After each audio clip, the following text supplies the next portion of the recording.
सरन्यायाधीश भूषण गवईंचा सत्कार समारंभामध्ये महाराष्ट्राच्या मुख्य सचिव सुजाता सौनिक आणि पोलीस महासंचालक रश्मी शुक्ला आणि पोलीस आयुक्त देवेंद्र भारती गैरहजर राहिल्यात। यामुळे गवईंनी तिन्ही अधिकाऱ्यांच्या अनुपस्थितीवरून नाराजी व्यक्त केली आहे। नाराजी व्यक्त केल्यानंतर सरन्यायाधीश चैत्यभूमीवर चालले होते।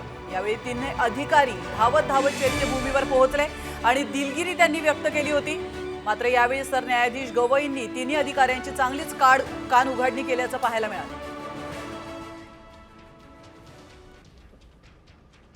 एका राज्यघटनेच्या एका संस्थेचा प्रमुख ज्या वेळा पहिल्यांदा या राज्यामध्ये येत असेल आणि तोही त्या राज्याचा, तर जी वागणूक त्यांनी दिली ती योग्य आहे की नाही हा त्यांनीच त्यांचा विचार करावा।